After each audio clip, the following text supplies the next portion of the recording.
Good evening, everybody. It is 6:01 p.m., a beautiful Monday evening. We are convening the Public Works Committee. All trustees are present. Tonight we have, has this meeting been publicly noticed? It has. Great. Tonight we have one agenda item, and that is the 2025 Capitol Drive Pedestrian Improvements Initiative. Consider pavement marking policy elements, and this will be the sixth of those meetings. We have Director of Public Works, Leanne Butchlick, available for us this evening to present this agenda item. Leanne, please get the show started. Sure. So at your last meeting, we reviewed the first of two primary components that staff suggests or would be primary components to a pavement marking policy. And that was, we reviewed the two material types that we currently use and how they're used and in what locations. And then what we didn't quite get to was the second question, which would be from a policy perspective, how frequently the board would like to see markings maintained or remarked, so to speak. So I can dive right into frequency, unless you want to do a quick review of the materials. I think let's dive into frequency, and afterwards we will we'll kind of get up to speed. Okay, so there were two items on your desk. The first was the spreadsheet from the previous meeting, which that was my error, didn't make it into the packet. And then the second is just just one of the slides from the pavement marking presentation that we did, I believe, in January, that just kind of lists the current big ticket items that we have from the epoxy side on our schedule or upcoming schedule. So that maybe we refer to later. Is that the link in the packet? Please refer to January 22nd. It is. Gotcha. Okay, thank you. That's 30 plus pages. So Yep. I just printed the one. So when we talk marking frequency, we have a couple of different options. And in part that depends on the material type, but not necessarily. So in the first shaded column, we're talking about the existing paint markings. And then if you recall, paint needs to be remarked with paint.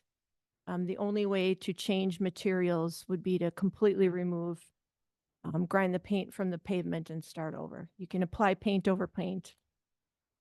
You can apply paint over anything. So, so to remark all of the painted markings, which currently are everything but some of our bigger infrastructure projects over the last 7 years. So to remark all of those annually, and this is in 2024 dollars because that was the last time that we did it, is be $24,249. So you see the estimated average annual impact to the budget is 0 because there's no net impact, because that's our baseline. If we were to remark school zones and business districts annually and mark everything else on an every other year basis, which is what some of our neighboring communities do. And this is a very back of the envelope estimate. I did not take the time to measure each marking at each location, so estimate. We think that every other year cost would be, in the years that we don't mark non-school zones, non-business zones, we're at just over $16,000. So is that where's that number? Yeah, I don't see that. 20,000 and 12,000. Remark all biannually. Annually is no. So you have remark all annually at $24,249. Yep. You have. Oh, I see. I apologize. I got you. Second line. Yep, I got you. Yep. I apologize. So, so in year A, we're at $24,249. In year B, we're at 16,004. Gotcha. So the average on that is $20,000. Okay. The third option would be just to remark everything every other year and make no distinction or differentiation between markings adjacent to schools or in the business district. That cost would be, in the neighborhood of $12,000. So that would have an estimated average annual impact to the budget of, that actually should be a negative number there, negative 12. So those are options for paint. Thank you. And Yep, the life cycle of paint lifespan is, annual. Well, 1 to 2. Depending on Um, frequency of area. Well, to use. some degree, it depends on traffic volume. Right.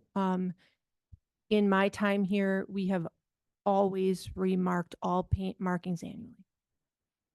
Not all of our neighbors do. Okay. So then if we move to the existing epoxy markings, which currently include Wilson Drive, the crosswalks on Capitol Drive, and the stop bars on Capitol Drive.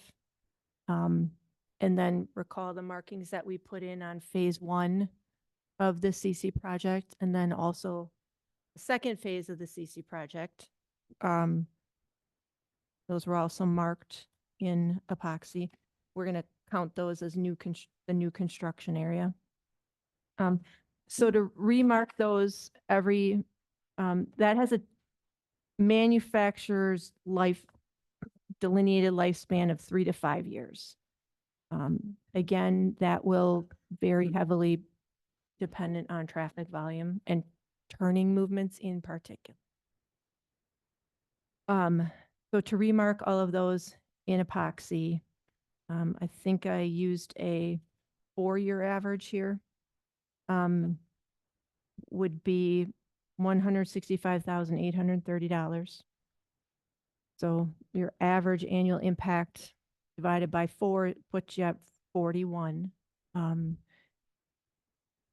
I use average annual because now this is obviously a policy decision, but one option, these are operating costs. They can only be operating costs as I understand it. So one option would be to simply levy for pavement marking maintenance each year, but not necessarily use that money each year and hold it in reserves. Because if it's a 3 to 5 year marking, we're not going to mark a third of it every year. We're going to mark the whole street in that year. The other option would be to remark any epoxy in paint once that epoxy marking reaches the end of its useful life. So, that same 3 to 5 years. And then that cost is, significantly less, but it then becomes either an annual cost or an every other year cost based on your decision earlier. And then really the new construction areas are, it's the exact same scenario, exact same question. The slide that I pulled out from the earlier presentation breaks down those areas and, the costs of the pavement markings on the initial install and then the next anticipated remark date.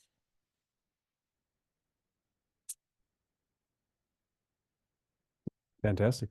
So if I could just plant one thing for you, and I think we talked about this a little bit previously. Wilson Drive was installed in 2018. We remarked it in 2023. It was looking rough, like it needed to be remarked. That was clear. So 5 years is really the max. The other thing to understand about Wilson, and I think Lake Drive will probably wear quite similarly, is, Wilson has some pretty heavy turning movements, but for the most part, those don't go over big crosswalks, like we see on Capitol Drive, which wears much quicker because of that tire turning movement on those crosswalks. So Lake obviously carries a much heavier volume than Wilson does, but I would expect it to behave similarly. But I think, you know, on a lot of, on some of the streets, we can reasonably expect 4 to 5 years.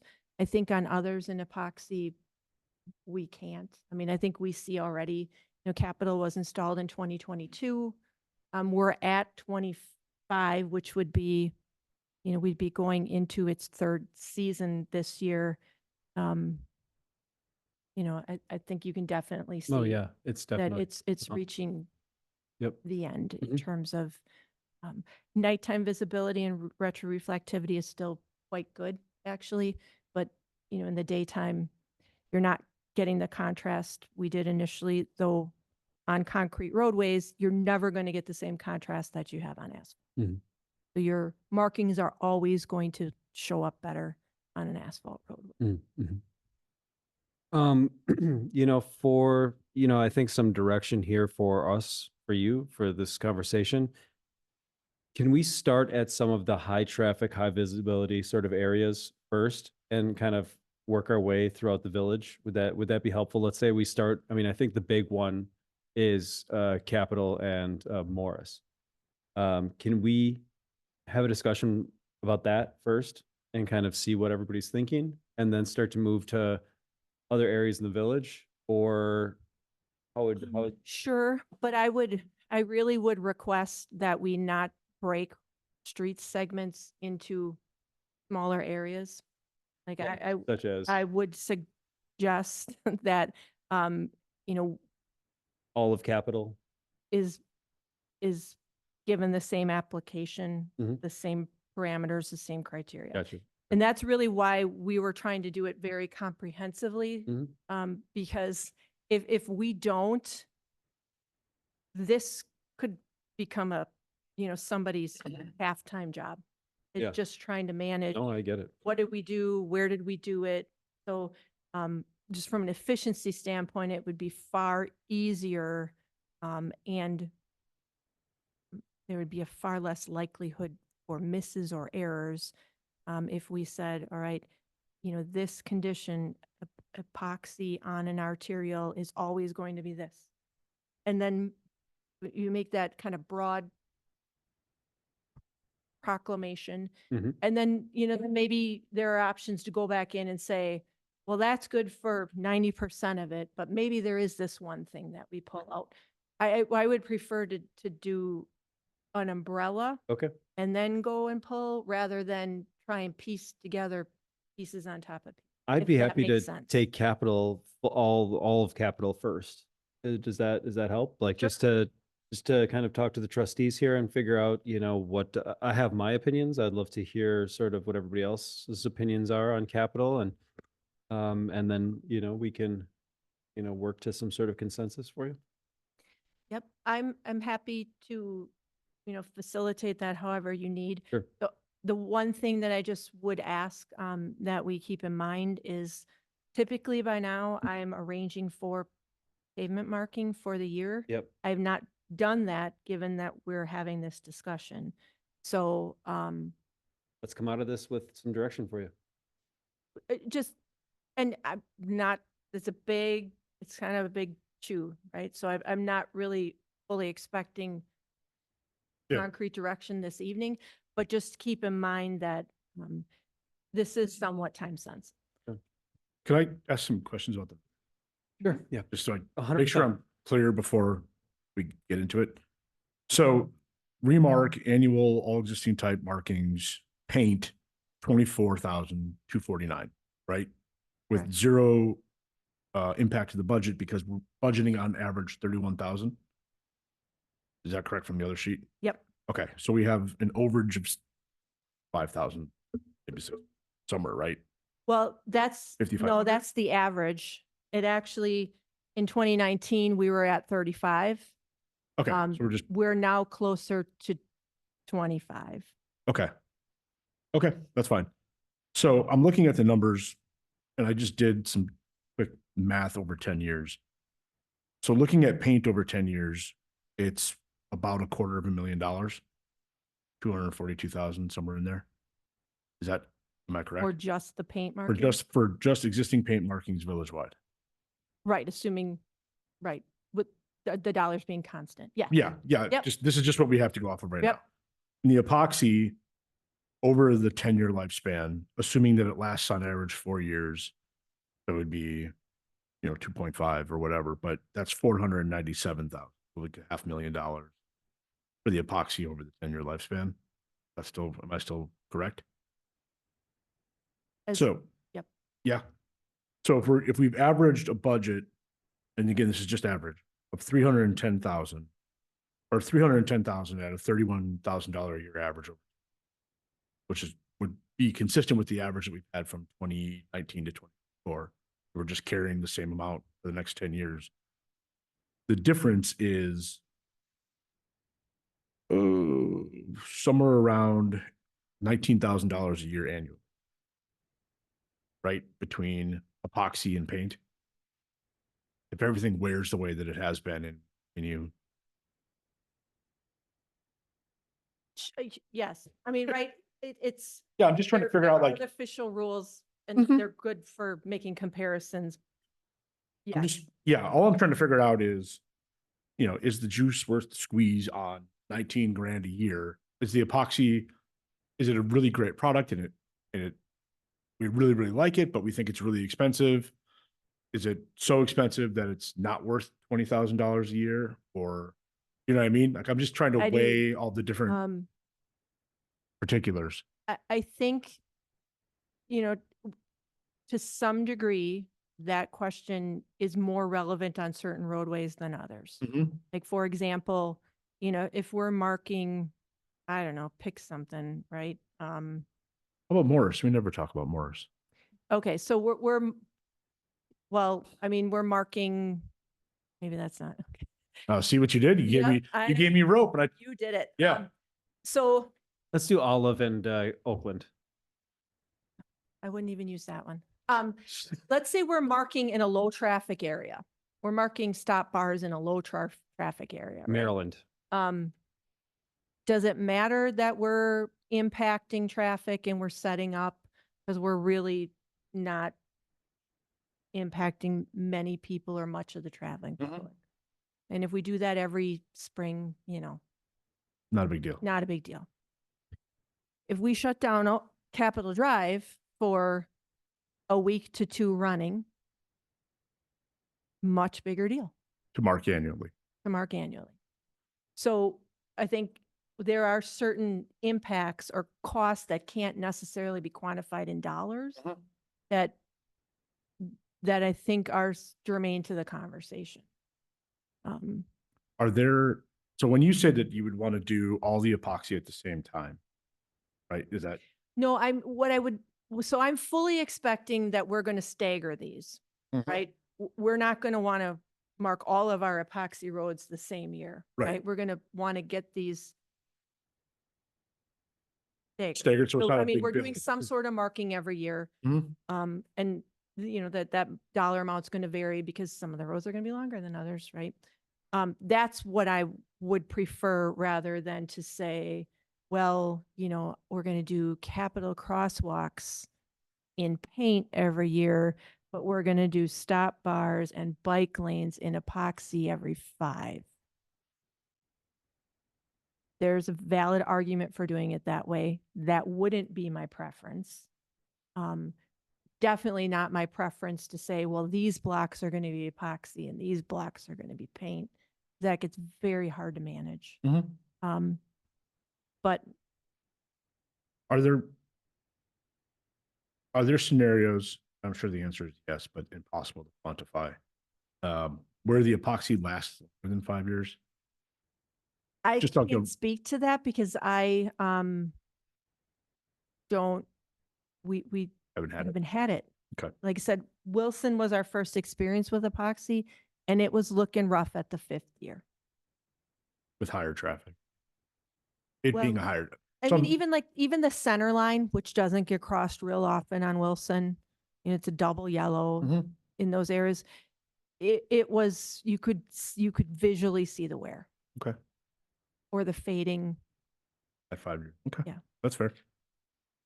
Now, I have talked to people in other municipalities. I specifically had a conversation with one of the engineers in Wauwatosa who said, well, epoxy is too expensive. We do not remark in epoxy because we can't justify the cost because it's always more expensive than paint. Well, obviously, yeah. And I said, well, that's not my experience, because when we were ready to do Wilson, I asked for cost estimates in paint and epoxy, and epoxy was flat dollars less expensive, not to mention Longer. the additional non-monetary impact. Wow. Yeah. So, I mean, we're doing this kind of based on a small experience set. The variables are, I don't have a big pool to speak from. Not, other municipalities have experienced something different. I have not in R1. So to some degree, we're figuring this out as we go, which is okay, but I just want to make sure we're all going together. I don't want to make a decision that's outside of what the board would prefer. I mean, just like dollar one. On average, 20 grand to do it. It seems.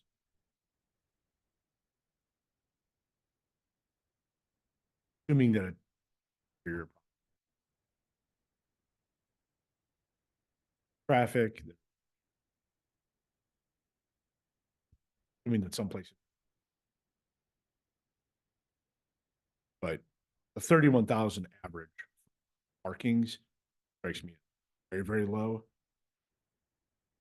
I mean, like some intersections look great Yeah. for the moment. Well, I mean, also, we're coming at a lot of these projects differently than we did in the past. Wilson, when we built Wilson, was wildly different than anything we'd ever constructed or marked before. Everybody loved it. It got great. Like, I didn't have one person call and yell at me about how stupid I was for how Wilson. Because you looked. weren't on the planning committee. I got those calls. So, okay, thank you. Yeah. But now we have, Downer have gotten tons of positive comments on Downer. But again, more pavement markings than we have seen on other projects. Now, part of that is because it's an arterial, Mhm. as is Wilson. So it's not like, when we reconstructed Lake Bluff or Newhall, right? It's just not the same. Lake Drive is a whole nother stratosphere, right? Because it's Downer ×2. In addition, if you recall, the board approved the cross section that included the buffered bike lane. So that's a lot of extra paint, right? We have a 3-foot strip of diagonal markings between two transverse that is going to require, maintenance and upkeep. Now, maybe not as much as you might see in other places, just because I wouldn't expect a lot of traffic movement across those lines, except if someone's turning in their driveway. But it's just another one of those unintended consequences things, right? I think everybody is really going to like Lake Drive when it's done and how it looks, but there is a cost to all of the additional pavement marking. I guess I would sort of, these places where you have a question of, initial marking of an epoxy, then either do the next one in paint or epoxy. I would just come down on the side of epoxy, just anything to have the lower average cost. I don't think there's any big safety difference between either one. So if we can save money, we should do it. We've got all these. And I would just kind of want to have a little flexibility in there, like you mentioned. Some last 3 to 5 years, and sometimes it's really more like 5 years. So we should take advantage of that. Put it off as much as we can. And if there's some place that has a lot of turning action, breathe in. Yep. So I think until we can get ourselves into sort of a predictable schedule, Mhm. You know, our department will monitor these and will kind of come in at budget time saying, I think this one really, you know, it's scheduled for 2 years out. It's really looking somewhat questionable. You know, we might come back and have a conversation with you about that. You know, if it's scheduled for year X and we're thinking, wow, maybe we can get one more year out of this, that's a conversation we can have too. But, you know, I think we're going to have to globally consider if we have, you know, 4 or 5 different roadways that we're slotting in and we're thinking a 5-year average, if we push things out or move them up, we're going to create budget bubbles that might provide some challenges. So I think we always try to do that, but you know, it's a little bit of new territory for us. So, you know, we'll just.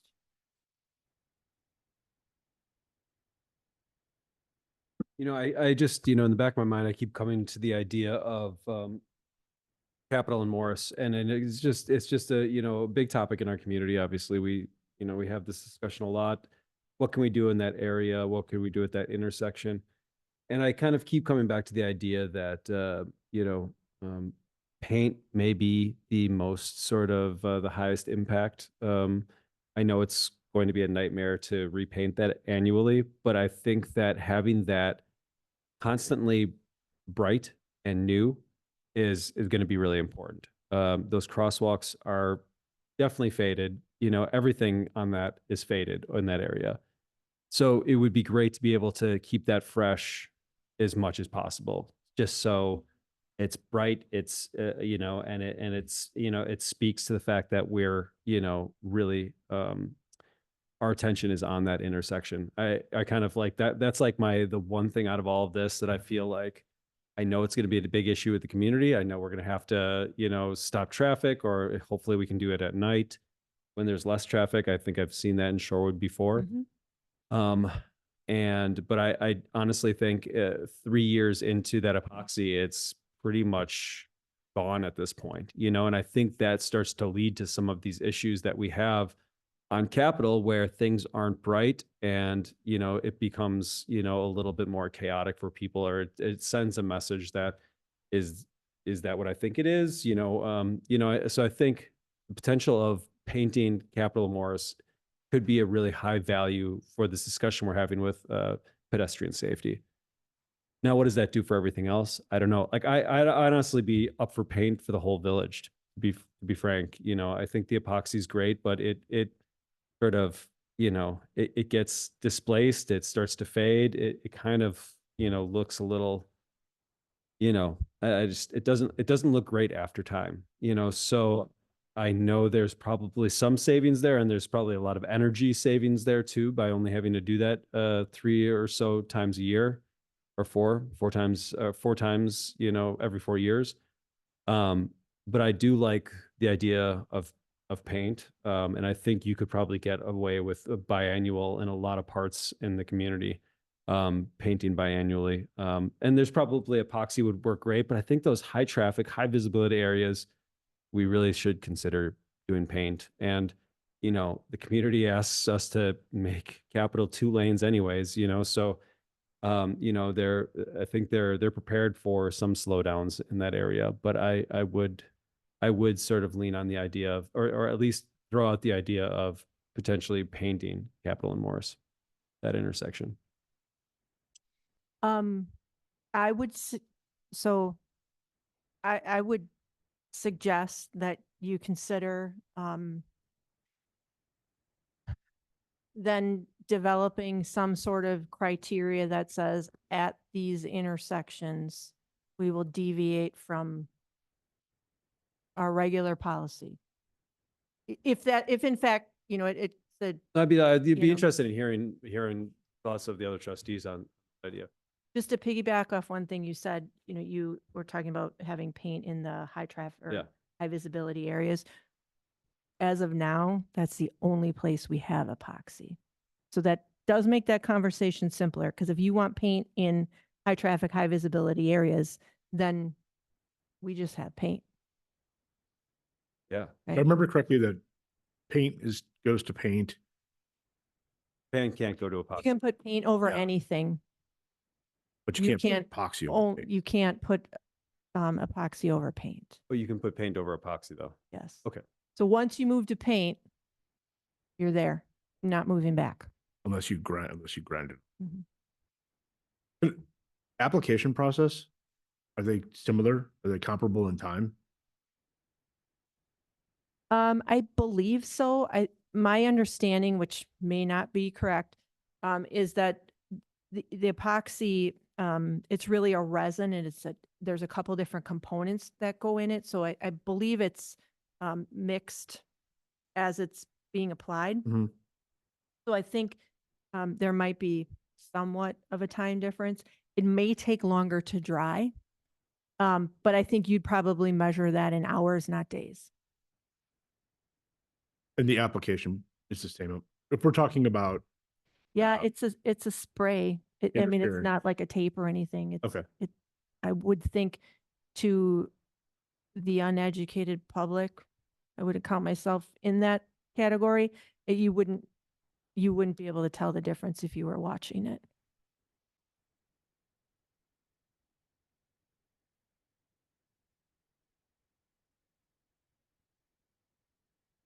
Yeah. So I mean, it'd be great to constantly be updating that particular intersection. That's my only sort of, it's my only thought there. is there, is there a way to do paint on what would be our super high Capitol, Oakland when it's done, Lake Drive, on those high traffic, super high traffic areas or higher traffic areas? Do paint there annually and then do epoxy everywhere else on non-arterials? Yes. We don't, currently, we don't install epoxy unless it's new construction. Right? So if so I would say future projects,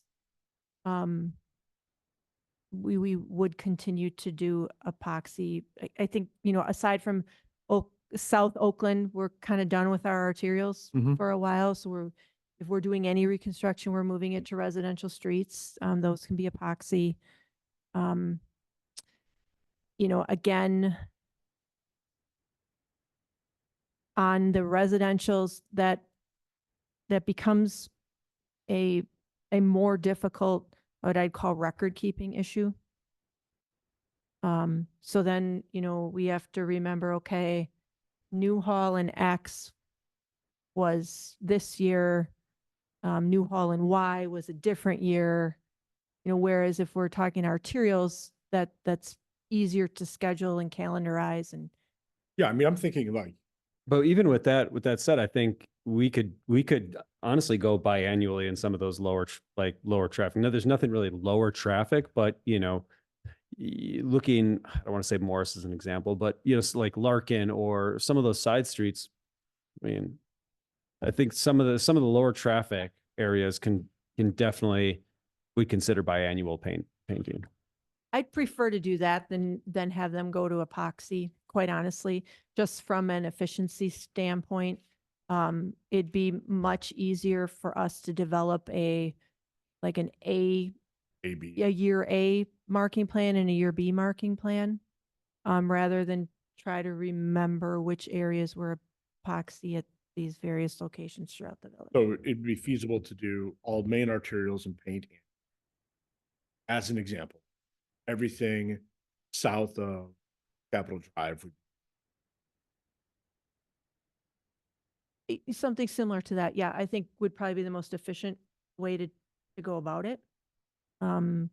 So, And I guess what would that do? Yeah, I'd love to see like thinking like, well, let's I go mean, back you and have those numbers here. everything paint Yeah. is that 24. Mm-hmm.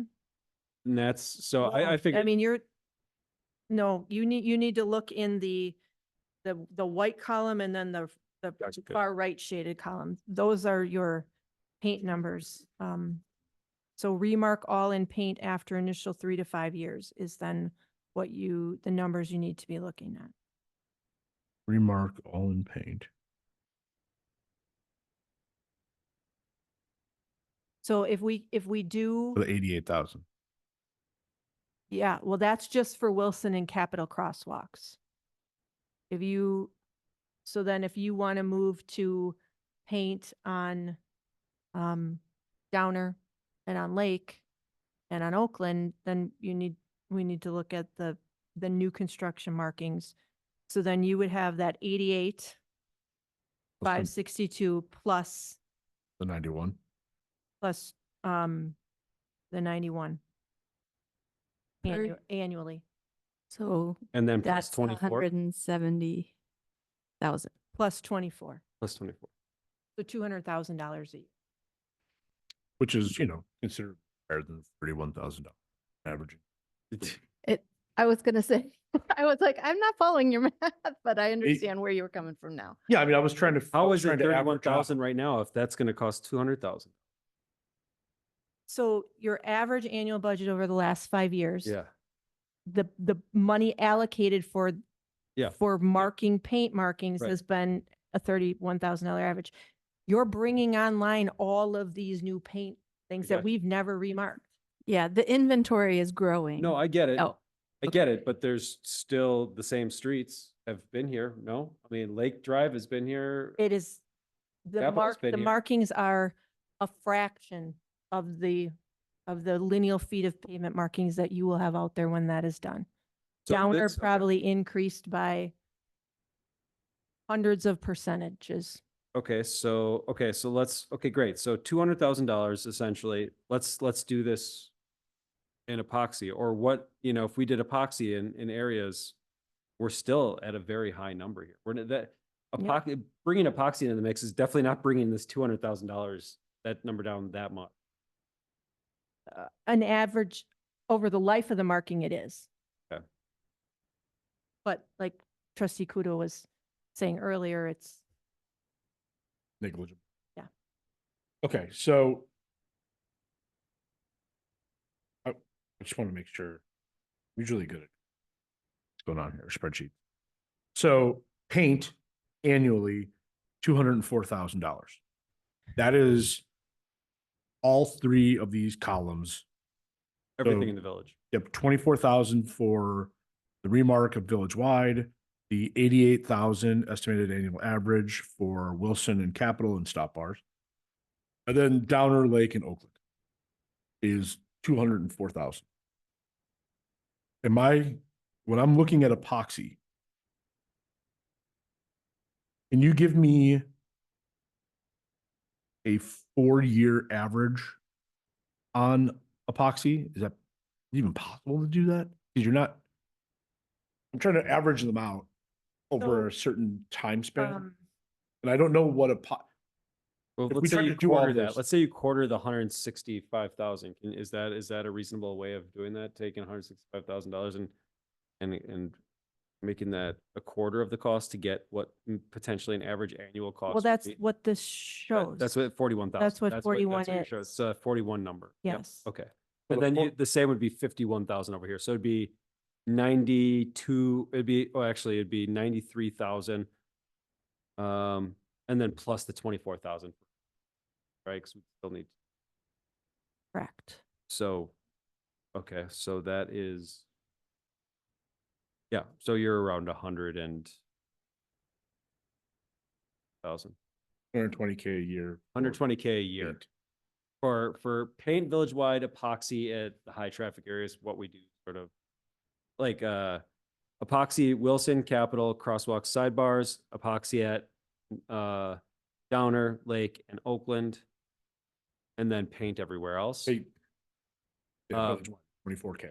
That would be, yeah, we would be in the $110,000 to $20,000. So a cost savings of $80,000. 50%. Epoxy, what? 50%. Because wasn't it 200? Sorry, Not quite there, but yeah, No, it was over 200. 204. 204. Okay. 120. Okay. Yes. So, I mean, that's a big number. They're all big numbers regardless. I just feel pretty confident that we need to annually paint. We need to annually capital. I mean, and you know, I think the cost, I just think it's fair. Yeah. I think it needs. But I would, Oh, yeah. you know, I would again suggest that, um, I would strongly suggest that, Doing the same thing the whole well, other- or you need to, we need to be able to explain why Morrison Capital is different than Capital in Oakland or Capital in Maryland. Right? I mean, I think a case can be, Or data. what? Data usually is a good one. Okay. We Data. will- not So, gonna- you know, with these numbers, does anybody have thoughts, cost savings versus? I mean, it does highlight, you know, all these things are expensive and the idea is always to make the roads safer, but, you know, paint, there's not a lot of data that has any effect on safety one way or the other. I think kind of common sense that you want things to be marked and hopefully drivers see that, okay, this is an important intersection, I got to slow down. But it's, you know, there's other things that are maybe longer lasting, like a bump out or, you know, a raised crosswalk, which I know would have to be painted, but then at least that's just a one little whole, or the whole length of down or drive. I just think it's, you know, we got to figure out something on this, what to do on paint and epoxy on these things that are existing. But I think going forward, we should be really mindful of, you know, should we have a painted bike lane if we don't really think it's going to help safety? You know, is that work? And I, again, would just reemphasize on these things where, you know, if there's something that's showing a lower average cost for epoxy, you know, I think we should come down on the side of that and try to save some money. I mean, it is a lot of money, like the wheel tax, I think 240 annually for what we would get for transport. You know, just paint would eat up like pretty costly.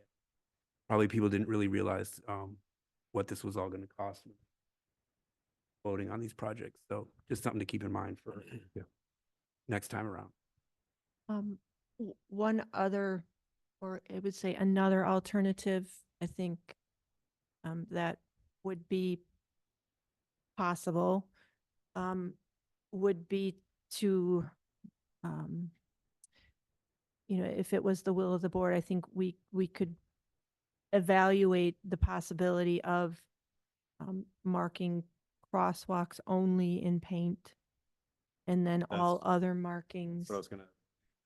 I mean, a new, so the new construction is going in as epoxy, right? It did on phase 1, phase 2, it will on Lake, it will on Oakland. At the point where those markings are ready for maintenance, we could look at an approach where, we remark, well, one option would be to remark like transverse lines, so lane lines, center lines, bike lanes, in epoxy, and then mark crosswalks and paint annually. Or, you could go to this approach where the crosswalks are marked every year and then all other marking lines are marked every other, or, you know, as needed, whatever we determine that to be. That would be another I option. really think the crosswalks at Morrison Capital, those were painted.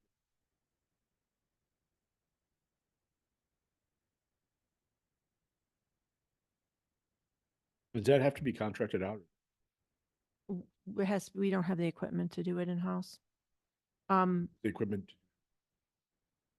That's another It's the number of job. people too.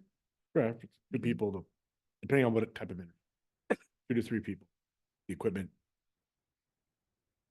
I don't think it would be cost effective for us to buy the equipment to just do a couple of intersections. So the estimated cost of a single continental crosswalk is $1,600.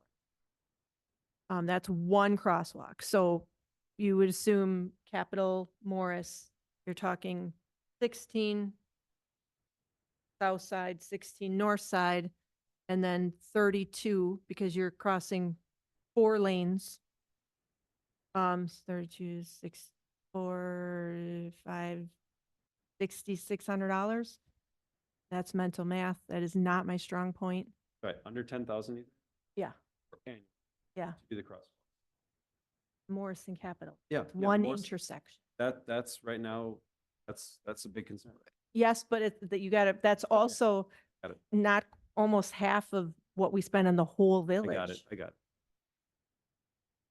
Man, I am interested in epoxy for a couple reasons, the least of which is that we can paint over. Sure. So if we get to a situation, it is.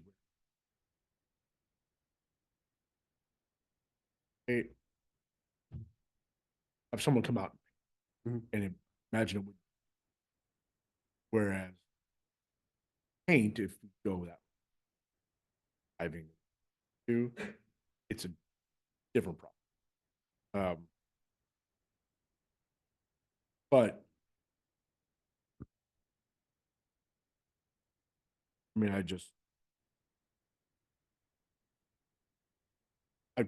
to that's the point. It begs the question, just you just chasing safety up 5 when should be.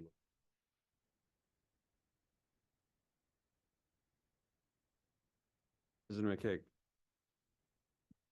Thank you. I apologize for my interjections a couple of times. I think to that point, I haven't heard us talk about the E of education. The great thing about Capitol, especially west of Oakland, is that the audience who uses those crosswalks, we kind of know who the demographics are. It's schools and it's people who live in the apartments for the most part. So education, like your personal behavior, I think, because I walk that area all the time. So I'm not seeing the same types of problems that you're describing at the intersections of note. So I just want to say that personal behavior, watching your surroundings, making sure, making eye contact with the drivers is at the end of the day critical over markings and infrastructure, because we can slow traffic and everything, but if people aren't watching what they're doing. The crash data shows, thankfully, that people are doing a pretty good job with their crosswalking behavior and their pedestrian behavior. There are more vehicle crashes than vehicle person crashes. So to my knowledge, unless the data has changed since the last time we looked at it on Capitol. So I would ask the committee to consider, keeping that in mind and really do remember the quantitative data that we have to draw from and what we can do as a village in terms of constant education, in terms of, what the school can do, what, people in the apartments can do, et cetera. The other thing that I would ask is that we look at, calculate what it would cost to keep epoxy where it is, and after new construction, that it stays epoxy, and paint non-arterials biannually instead of annually. Because my concern is I don't think that we can afford the expectation of service around this on an operational level. It's not that I don't agree with it and that I think it can't be effective. It's that I really don't think, I think we all agree at the high end, the 200, that is almost 1.75% tax levy increase year over year. That's almost 2% of our tax levy. Half of that, 1%. And so with tax levy limits, which we are very close to, that is something that operationally, I just think that we have to, it's not a values judgment. But when it comes to the board, that is what I'm going to be looking at. So thank you for the time. I yield back. Thank you. I could definitely get behind biannual paint markings in non-arterial or real roadways. Something I would be interested in. So, I mean, essentially, that's the number that, pretty close to the number that we have now. So if you look at the sheet, we have that $16,004, that every other year number. That is kind of all the areas that are not, or I'm sorry, that are adjacent to schools and in the business district. So to paint everything that's currently a paint marking is $24,249. To paint only those areas adjacent to schools in the business district is $16,000.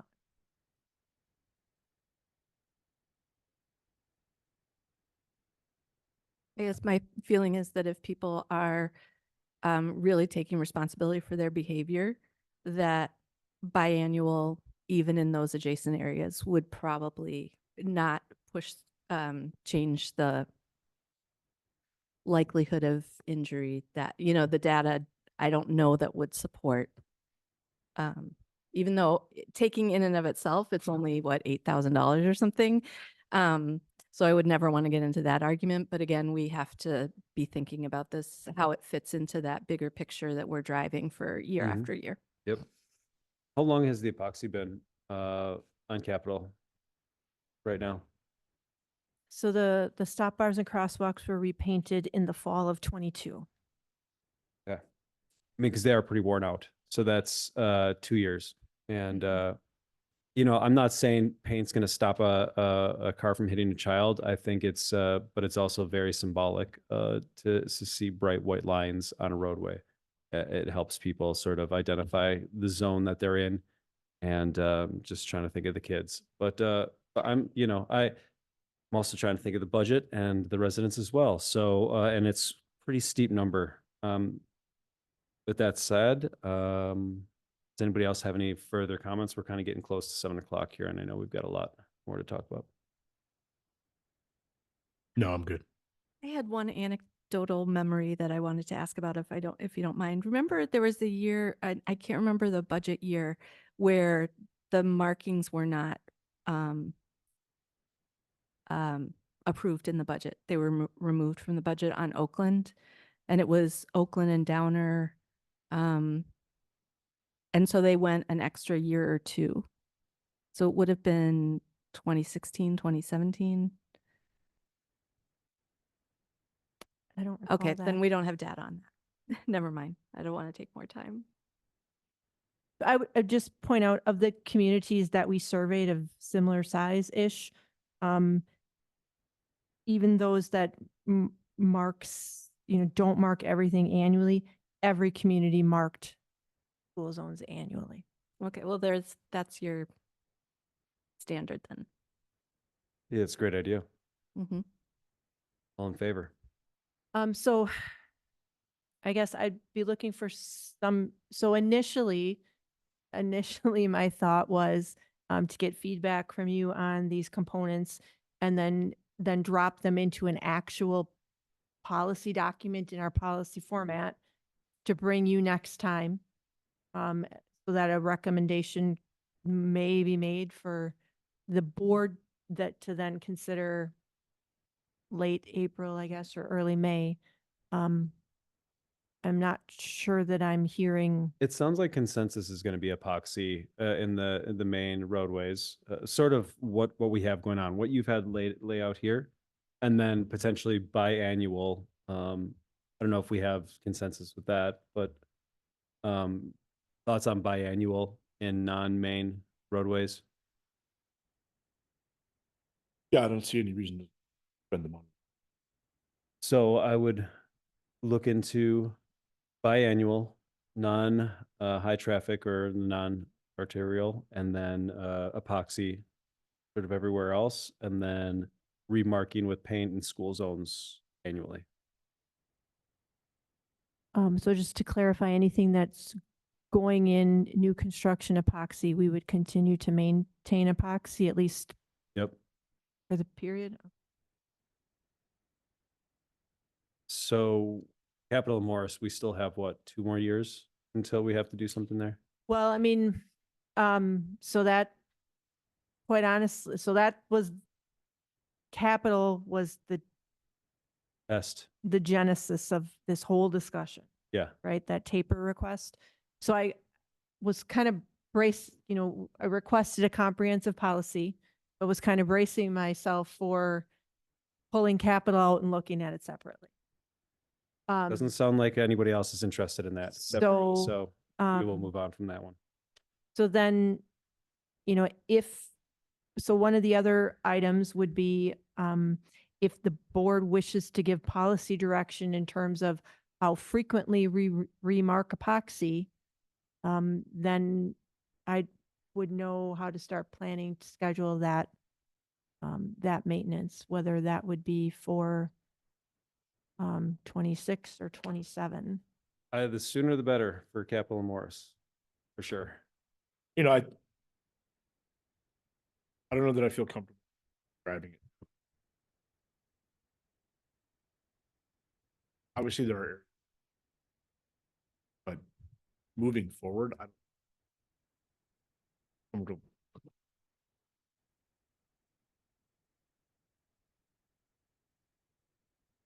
I understand the sentiment because I feel the same. Yeah, And I, which is part of the reason we're here, would like some. Yeah. Because this is such, I mean, it's an operational issue, but it is an operational issue that has significant budgetary impact, which is why we're looking for some policy direction Yeah. from, initially this group and then the board.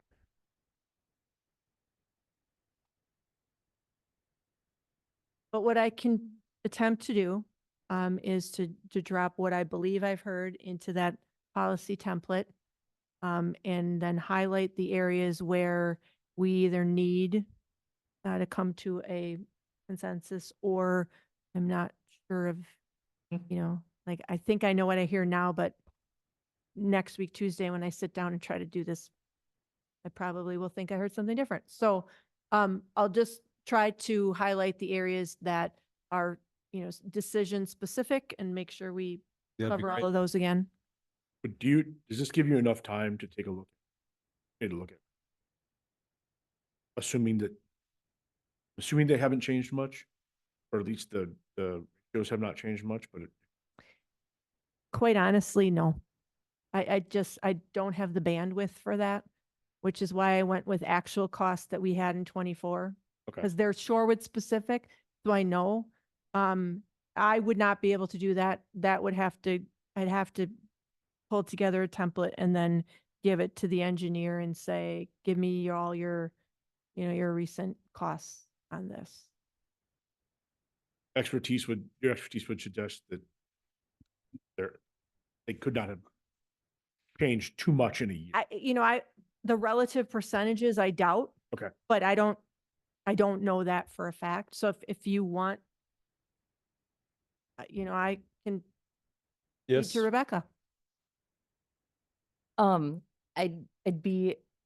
I hear what you're looking for updated costs. The Oh, I'm- spread is really big in general. So my largest concern is how you even attempt to accommodate a goal within the scope of the budget. So I think it'd be helpful to take a look at what your last percentage of increase was for improvement in the village, because that's the allowed of growth you're allowed within your levy. And perhaps we work with, now that you have some feedback on some options, what those numbers actually realistically look like in scope of budget. Yeah, I mean, I'm not looking for hard numbers, but I want to make sure that we don't go down the epoxy road Mhm. and then find out way more than Oh, from a year ago, and then we have. So if you're confident that the paint numbers Oh. are similar to what they were and the epoxy numbers are If it's a matter similar to of what they were, fact checking, the base number. yeah, That I just so can do. it's not wild. Yeah, And we don't okay, have to I can do start this that. over. I can do that. That's all I'm. Mhm. Need any. All right. You know, but then that does sort of beg an entirely different question. Please don't. I'm just kidding. What? Well, I mean, which is, my goal was to have a guiding policy as we work through this. But if the budget doesn't allow for or support that policy, then it's not really what I need. Mhm.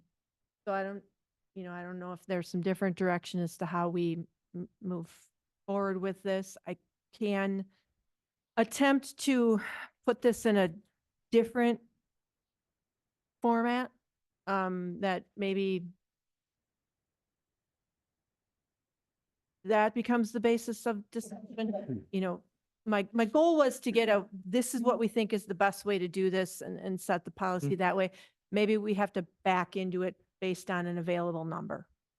I thought what you brought up made sense, which was, let me get you the numbers for what this is going to look like. Good, but let me get you the numbers for what this is going to look like for the next year, extrapolate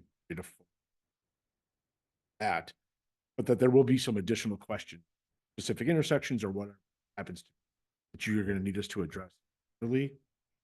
Is that not? Well, that I not mean, what I don't have any, I don't know what I can get more than I have here. I Mhm. can format it differently so that it's clearer. Yeah, But I don't this is fun. know.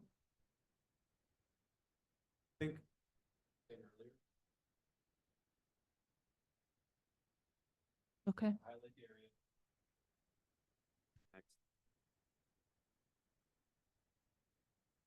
And if there's a 200% tariff on epoxy, we'll deal with that. Mhm. I'll move to adjourn then. We have no more. So moved, or second. So moved. The meeting of the Public Works Committee is adjourned at 7:03 PM. And at 7:03 PM, I'd like to call to order the Community and Business Relations Committee. All members are present. Has this meeting been posted? Yes, it Yes. has. Okay. I see we have 3 agenda items. Bart, please take it away. Sure. So the one item that I'm here to present is with respect to the allowance of, or the possible allowance of commercial e-scooters in the village. So based on last meeting, I received direction to draft the required ordinance and program parameters that would be required for adoption to get a pilot program up and running in 2025. What's in your packet is a pretty standard template utilizing West Allis and Wauwatosa's models. So there's not much in my mind that deviates in either of those. It's a matter of the more local parameters that might need to be discussed so that we can consider a pilot program, test it out for a year, and then find any intricacies that might be different. But I'm expecting, since Milwaukee, Wauwatosa, and West Allis have piloted this several times, that hopefully within the region, it makes sense now. And so once again, the ordinance and the program in there are pretty standard. With respect to any direction I might be looking to receive, there are 3 questions I'd like to pull out. One of them is whether or not we would like to cap the maximum fleet size in Shorewood, should we allow them. So for example, you could say that we're willing to test it, but no more than say 50. And then some communities also require that you deploy a certain number in certain locations. So not all 50 are on Edgewood Avenue, for example. So you'd say, and I'm just using numbers, we'd say 50, 25 north of Capitol, 25 south of Capitol, something of that nature. So is there any geographical distribution you'd be looking for if we want to cap them? Secondarily, is there any areas that you'd like geo-fenced off, from the get-go? I did speak with the Senior Resource Center just because I had them available, and they were interested in geo-fencing public pathways, but not necessarily River Park. They understood that River Park was a connection from the Oak Leaf Trail to Edgewood, and so they were willing to work on that with signage and education, but they thought perhaps, places like Atwater, things like that, where you don't need to be driving through the park, perhaps could be considered. So any areas that we'd like to geo-fence off. And then lastly, I drafted it with Milwaukee's finance model in place, understanding that we might not be able to get that, but I heard the discussion coming as the beginning of this from a finance mechanism. So I've drafted it with the requirement that any commercial entity provide $100 per scooter deployed in the village and 25 cents per ride that originates here. Once again, Wauwatosa and West Allis were unable to achieve that, but I assumed that was a requested starting place. So those are the three local questions that I had pointed out, but I'm here to answer any other questions and or discuss any other parameters that are within the program as drafted. Questions from committee? When you look Thank at you, other Mark. communities like Tosa, smaller communities, not like Milwaukee, that are more comparable to Shorewood, how many typically scooters will be in those? I do have those numbers not in my head. I keep saying 50 because a couple years ago, Lime approached us and said that they would like to put approximately 50 in. So I would anticipate that 50 would be a number that would be considered. Obviously, Wauwatosa and West Allis geographically are much bigger than we are. So I do have those numbers just not with me, but I could bring that Okay. back to a future Sure. meeting or discussion or memo if Sure. when I get that. And they would have to pay, so they would pay $100 per scooter if they agreed to the deal, Correct. $100 per scooter on an annual basis. Correct. So 50 would be a good number. Yeah.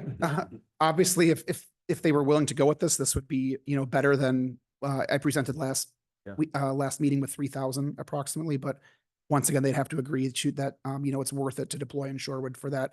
I do think that the scooter usage on the east side is obviously pretty high, and we have a better chance of getting more money than say Wauwatosa, West Allis based on the geography of how far they Yeah. are away from the core service area. But UWM's right around the corner, Correct. right? So so there could Sounds be a fair. there could be a middle ground too once we get to the point of I would discussing it. probably agree with the geofencing of Atwater. That would be the one place that that sticks out to me.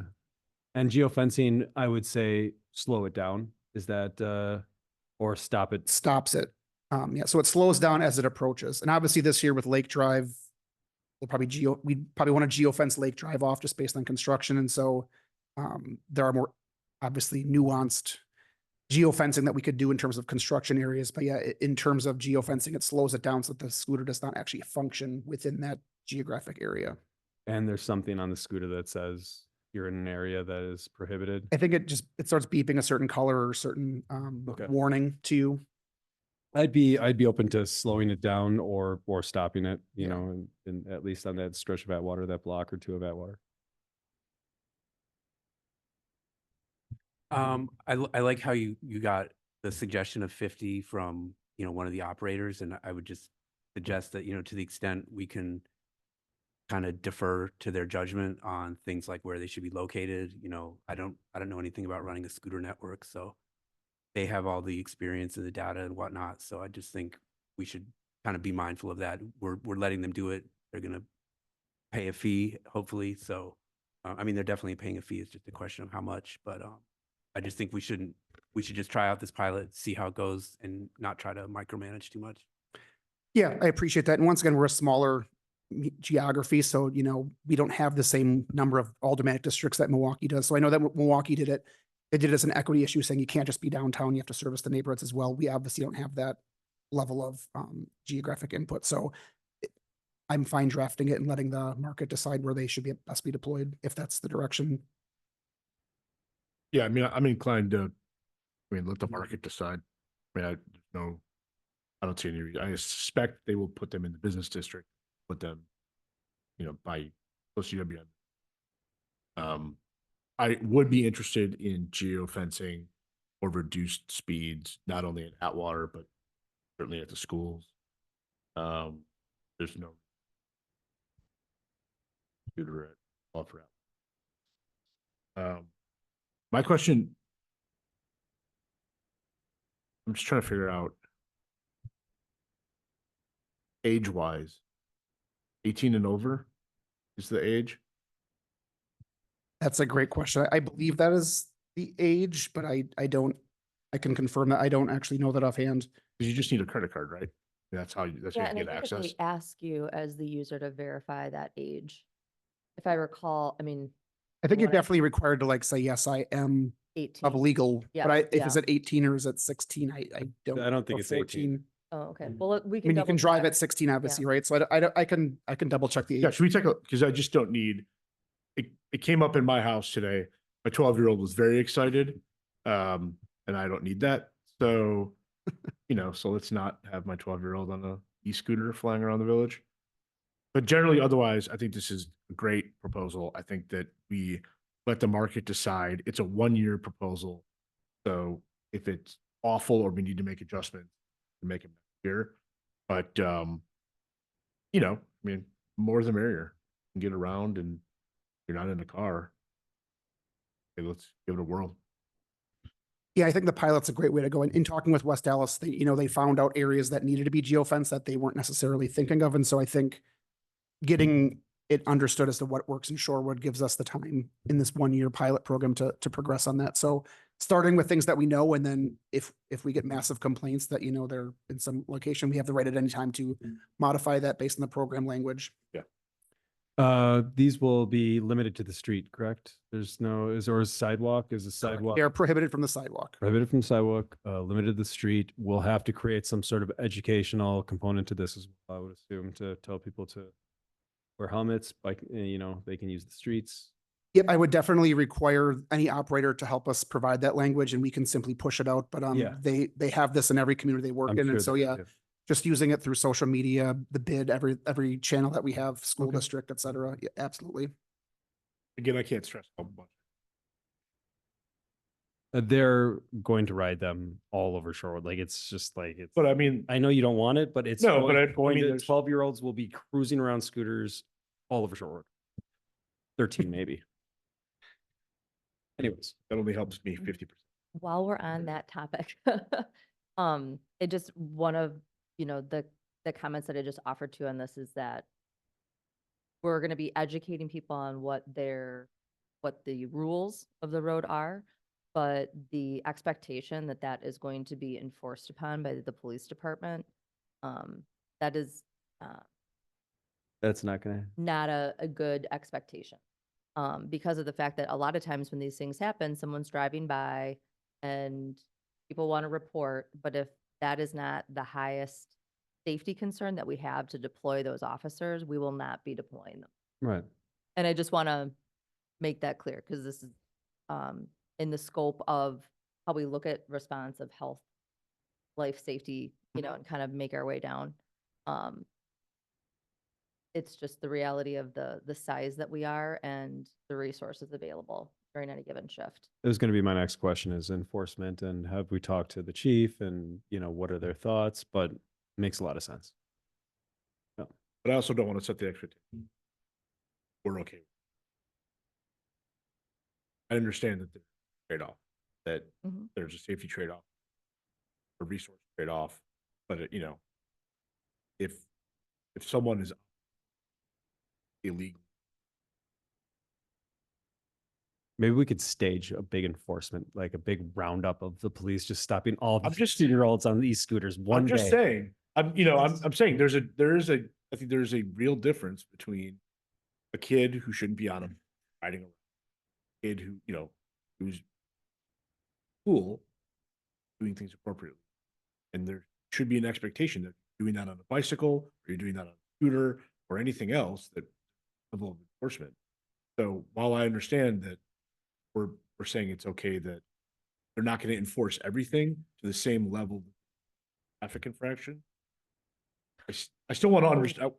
I'm coming from the perspective that the time available to actually respond to one of those complaints, realistically, if someone called in because they saw behavior like that, depending on where the officer is at that point in time and dealing with, there's not enough time I to misunderstood. logistically go and, of course, if there's a call that comes in, it's going to be prioritized no differently than, you know, what we do now, but it's highly likely that that person will already be through Sure. Burwood, and onto a different area. So I don't want from a policy basis, I don't want the board to think that we're going to be, Chasing scooters all afternoon.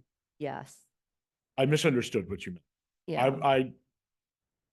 I just misunderstood. okay. I thought that you meant that. I thought you meant like cop sees something.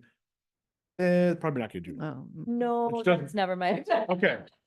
Yeah. But I just, again, that's, There's real time, you know, and sometimes when Yeah. people place that call, like they are looking to like see someone within like the next 4 minutes. And if I have officers that are over here Yeah, yeah. addressing a domestic dispute, I'm not, my expectation is that they Sure. will not be leaving and Yep. that, you know, that this is going to take a second. Like I said, I misunderstood. Okay. All right, great. Thank you for And- allowing me the opportunity. No, I thank you for helping me figure out what you were talking about. President McKay? Thank you. A couple of questions. For geofencing, if we add, I agree with the schools. And I think, I can't think of other things right now, but I think that that is really important to consider. Is the amount of money that we earn, does it change with adding geofencing? It should not, because it's Oh. based on being deployed in the village, so you can't deploy it at a park in that instance, so people might not want to deploy as many perhaps. So once again, until we actually talk to the commercial operators and or see what the feedback is. But as drafted, it would not, it would allow you to deploy as many as you want as long as they're not in locations that are geofenced off. And I will say that I am having trouble. I know this is just an RFP, and so a lot of times I will just support something so that it can continue to be discussed. But in general, I can't see myself being comfortable with this moving forward at this time because I do think enforcement, the expectations around enforcement are going to be off the charts in terms of what we can provide. And I think about we've never solved kids on bikes on the sidewalks who shouldn't be on the sidewalks, you know, or adults and things like that. So in my mind, it's very similar.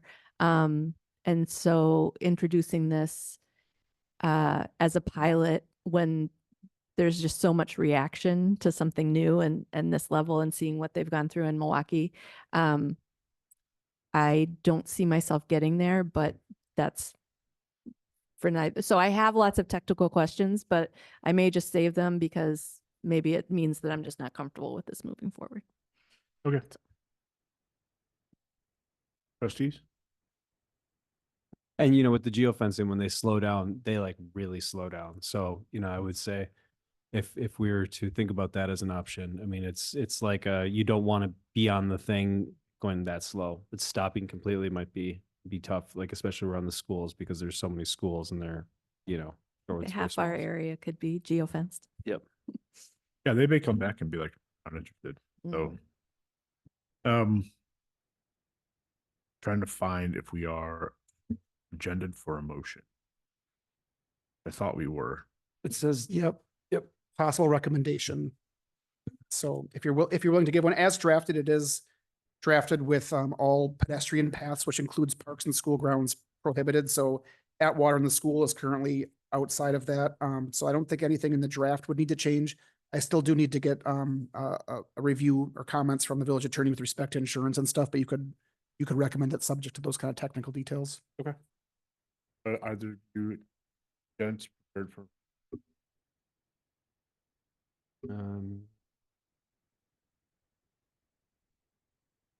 as drafted. Do you want us to include the modified? Yeah, you could just say as drafted, subject to any technical requirements of the village attorney. Okay, so I move to recommend the village board to consider approval of an ordinance amendment and pilot program to allow commercial e-scooters within Shorewood as drafted per village attorney's recommendation. Second. any discussion? All in favor? Aye. Opposed? None. Motion passes 3-0. Thank Thank you for this. Thanks, Bart. Next. Welcome back, Aaron. Chair Aaron. All right. The group has been updated on Okay. the status of the receipt of the grant and that the foundation will be administering the rebates. Yes, through their own bank account. I can elaborate on that a little bit if you want any information. So they will hold the bank account and the outgoing treasurer from the Shorewood Foundation will be the main volunteer administrator. And we will be working with the foundation and the incoming treasurer on the particulars and the details about how that will work, just to make sure all parties are comfortable. So with that being said, we would still, like from the village's perspective, the conservation committee would still be partnering and we would assist with making available the form from our website and then pushing through our communication channels. And even the website link, it could look a couple of different ways, whether the form is available through the website or it just is a link that gives people details about the program and who to reach out to. It's really what everyone is most comfortable with. Thank you. Questions from the committee? None at all. Happy to Glad this enter- worked out. Yeah, me too. Thanks Sorry you had to for- come back twice, but we're here. Well, thanks for listening to me 2 times. I appreciate it. And then we've got Julia too.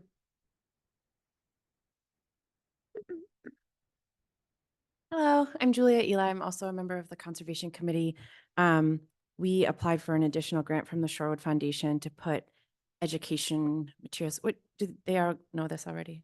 Well, Or- ironically, before this meeting started, we Yeah. were having a Is lively this what we're talking discussion about? about recyclable materials. Oh, okay. So, they were Awesome. looking forward to meeting you. Okay, that's great.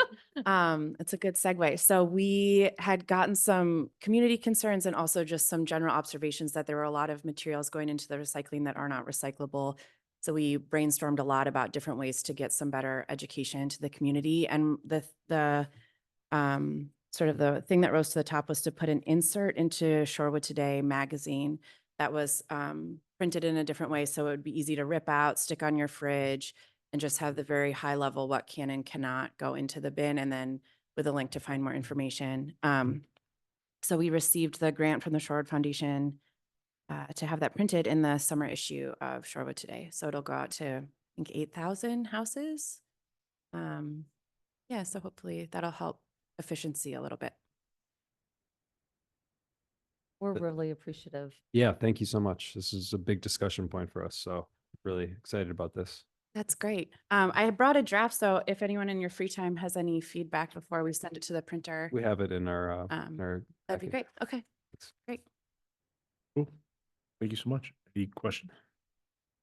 I think there's probably just a motion. It's just a motion for both. And Mr. McGovern, would you like to do the honors? Sure.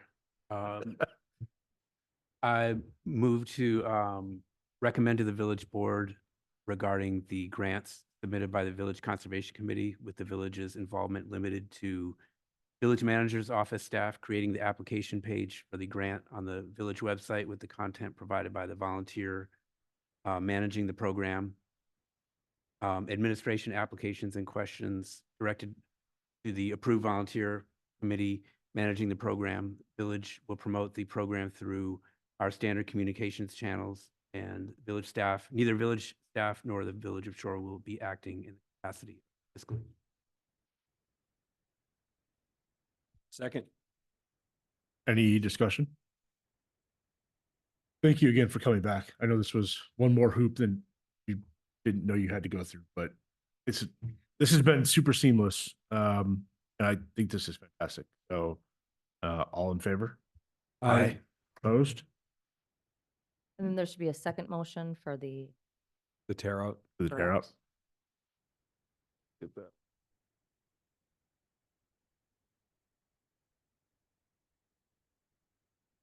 So would you like to?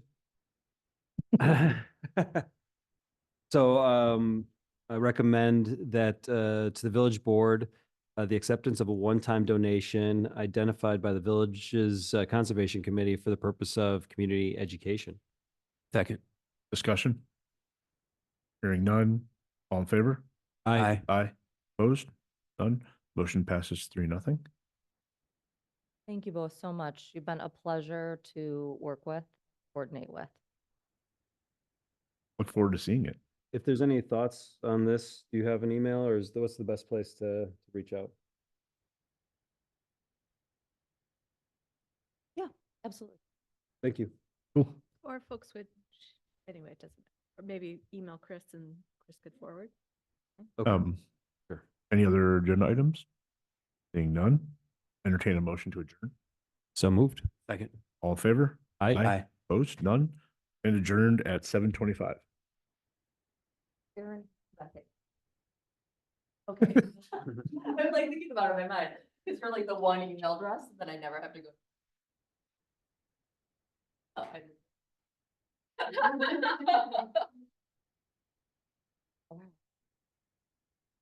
You want me to go through Chris? No, I was just gonna give it to you. That's Okay. just here. Okay, I That don't- was Literally. President McCaig was saying. Sherwood. Okay. I mean, not sure what Gmail. Okay. Oh, geez. Sorry. Oh, I don't. I think you'll be. Go home and, yeah.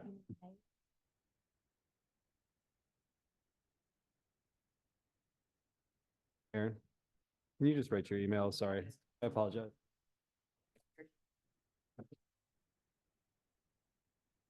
It doesn't matter.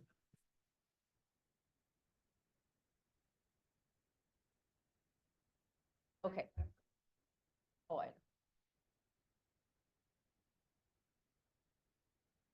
Where are you going? Where are you going for vacation? Rebecca? Thank you. Man. Thank you. It's too hot Alright, in the- March. I would like to call the meeting of the Shorewood Village Board to order at 7:32. All trustees are present. Has this meeting been publicly noticed? This meeting has been properly noticed and posted according to law. Thank you. Welcome, everyone, and thank you for being here this evening. Thank you for your time, talent, and patience in advance as we conduct business. We will skip to item 5, consent agenda, as we have no special orders of business this evening. Is there a motion to approve the consent agenda? So moved. Is there a second? Second. All right, motion by trustee Ursing, seconded by trustee Stokebrand. Any discussion? Hearing none. I Oh. would like to pull item E as in Edward. Okay. So everyone in favor of approving the consent agenda with the exception of 5E, say aye. Aye. Any opposed? Motion carries. Moving on to items removed from the consent agenda. Item 5E, consider donation for Conservation Committee Community Recycling Education. Trustee Stokebrand? Just wondering if there's an amount in here so that the public knows. I couldn't tell. It might be sort of a donation in kind because it looks like it's for quote unquote our publication, in the advertising. But I think if we're accepting donations, it's always good to put in. Definitely. I apologize for the oversight. I believe it's under $1,150, but for the insert to be placed in every single magazine, color copy, it will be about 1,136 comes to mind. So So it's an insert, not like an ad you tear. it will be a tear out. Yes. okay. I say insert, but I Sorry. apologize. And it's just a half sheet tear out. Okay, and so like the people who sell the ads, are they selling them an ad? Committee that's going to be paid by the foundation, you know what I'm saying? Or is because we're all donating to the publication, are they just considering it if put it in the revenue column and all good? I saw Trustee Kudo pull his mic, so I was gonna. I believe they received a donation from the Shorewood Foundation to offset the cost. That's Okay, correct. So they're basically paying for the ad to be placed. okay, and so then I will just move to, you ready? Yes. I would move to approve the one-time donation of approximately, wait, Chris, $1,400 donation identified by the village's conservation committee for the purpose of community education. Second. Motion by trustee Stokebrand, seconded by trustee Kudo. Any discussion? Hearing none. All those in favor say aye. Aye. Any opposed? Motion carries. Moving on, skipping public hearings as we have we don't have any this evening. Item 8, citizens to be heard. This item is for matters not on the agenda. And there is no one from the public here tonight, so we will move on. Items under new business, 9A, 2025 Capitol Drive Pedestrian Improvements Initiative. Consider Public Works Committee recommendation for roadway modification bump out. So this comes to us with a recommendation from the Public Works Committee All the materials are provided, and I assume everyone has been able to review them. And so I would open it up for any technical or clarification questions or a motion.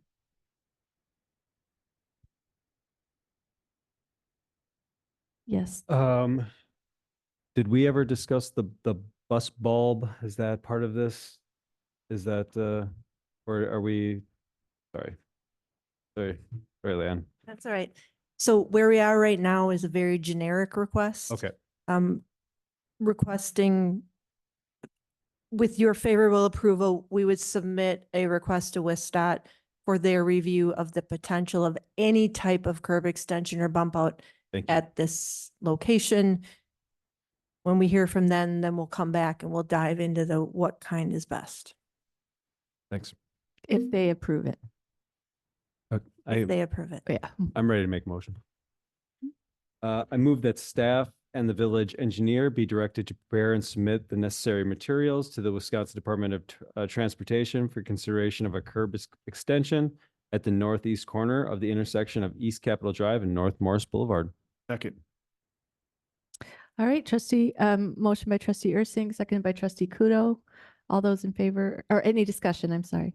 I just wanted to clarify, so we think this is going to cost, we'll pay Strand about $4,000. That's what's in the That's memo. what? And then do we have any kind of an idea? Because we've paid Strand before for studies, this is drawings. What would the timeline be on this? How soon would we know? I mean, we didn't budget for this. It's less than 10. This finance, we just would pull this out of cash flow or?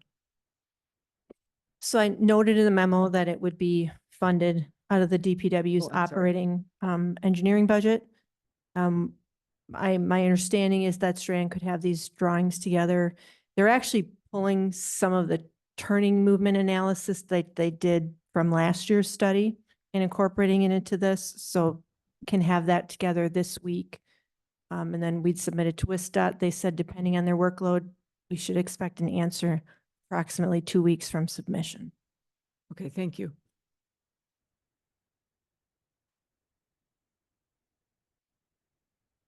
And, so at this time, I would ask for a vote. I'm going to abstain because I admit that I've been trying to follow this and I'm just not sure where I stand on it. And so as far as if we were to get approved, whether I would support it or not. So at this time, I'm going to abstain. So all those in favor of the motion on the floor? Aye. Aye. Any opposed? And one abstention. So motion carries 6 and then 1 abstention. Moving on to 9B, consider ordinance 3071, creating an annual streetlight operations special charge. This item comes to us after lots of discussion in previous meetings over the past year. At this time, I would open it up for any technical questions from the trustees. Yes, trustee Stokebrand. This is just a clarification for my own purposes. Maybe everybody else knows. When we talk about a residential, is a housing property that's 1 to 3 units considered residential? And everything after that goes to an apartment, which is commercial? Just to help the context of the question, are you on the memo or the ordinance or the FAQ? I just remember reading somewhere about, I don't have a specific place that it stuck out to me. The only reason I'm referencing that is because it's the same for all properties in the village. So there shouldn't be a I don't want to Okay. catch a mistake if it's in there. So there shouldn't be a distinguishment. So like an apartment building is residential, just like a single family. It's already, that's not commercial, like the Fountain Blue, or that's not. From an assessment standpoint, how we categorize the property, it would be commercial. But for purposes of the streetlight charge, we're just looking at linear feet on property. That's why I was It's- asking, because if you did see it somewhere, then I should be removing it because it's not germane to how the charge is put into effect. So does that answer your question, trustee Stokebrand? Yes, and so like, let's say, St. Robert's for Presbyterian, that's linear feet also. Correct. Schools, linear Same. feet. Yes, trustee Ursink. So I move to approve ordinance 3071, creating an annual streetlight operations special charge. Second. Oh, Whoop. yes. Just a quick, there's one last sort of, housekeeping item with that. If the motion could, also just for the record, reference that, any penalties will be, or any penalties for non-payment will be administered in the same manner as the existing utility bills, because they're being sent out in conjunction with the utility bills. I don't think it expressly necessarily has to say that in the ordinance for us to do that, but I want to bake that into the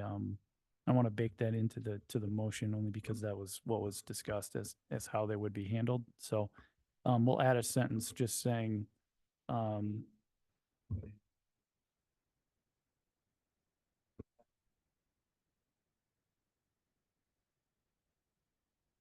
assessed in the same manner as delinquent utility bills. Yeah. Thank you.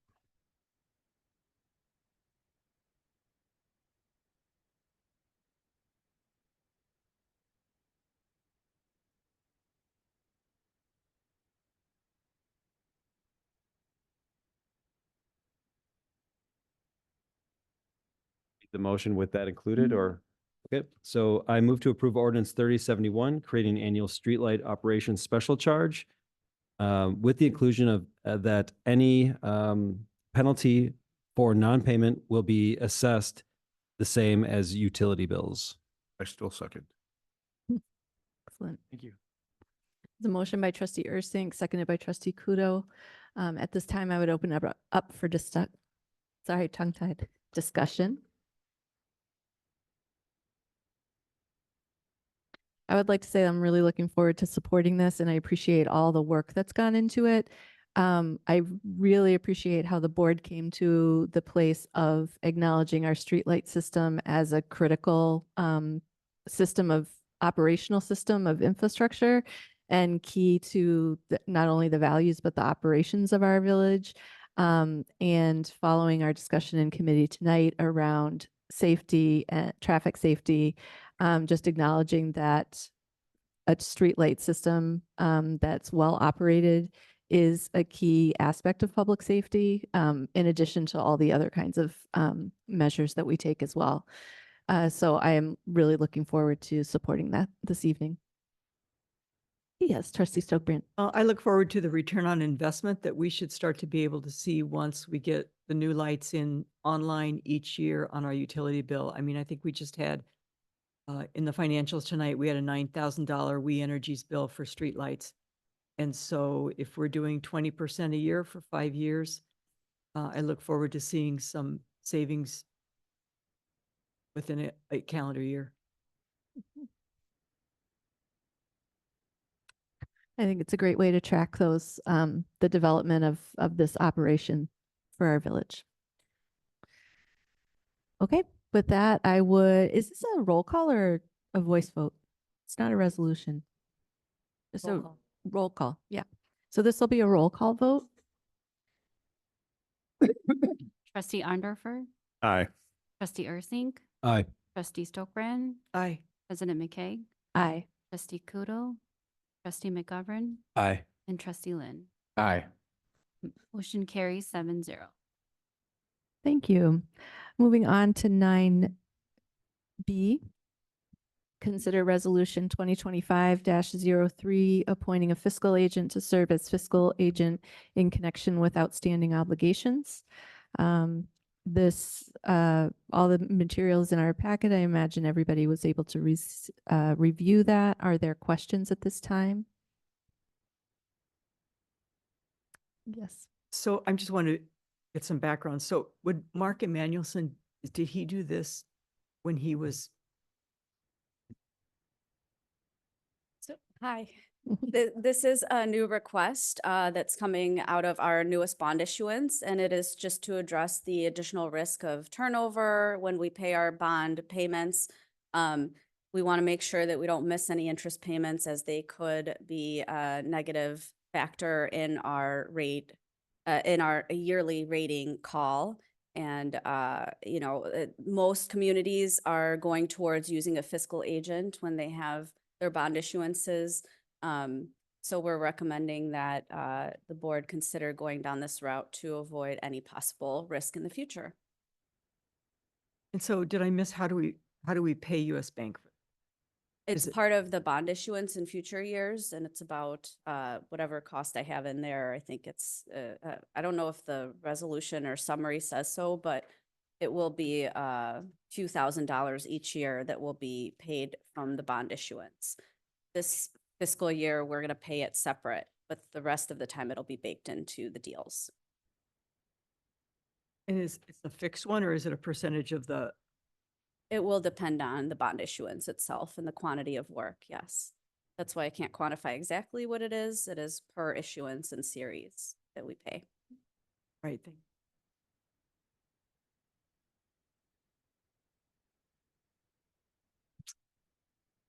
Now with that, I would take a roll call vote, please. Trustee Stokbrand, Aye. trustee Andorfer, Aye. trustee McGovern, Aye. trustee Kudo, Yes. trustee Ursink, Yes. President McKay, Aye. trustee Lynn. Aye. Motion carries 7-0. All right, following we have 9D 2026 budget kickoff.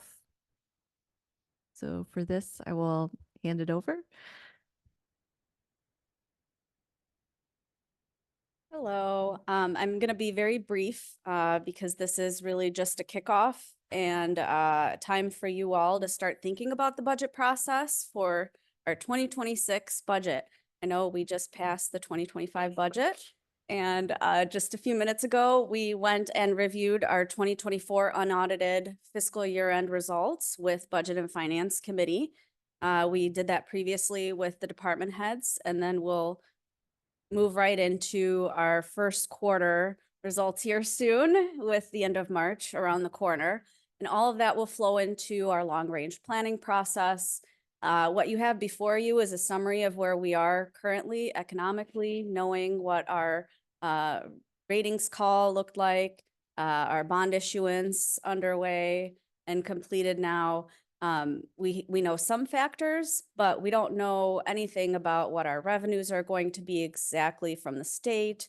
There's just a lot of factors still outstanding. So all of this process will flow into long-range planning, which will flow into the budget process. So we're kicking it off here with some information for you to review and start thinking about.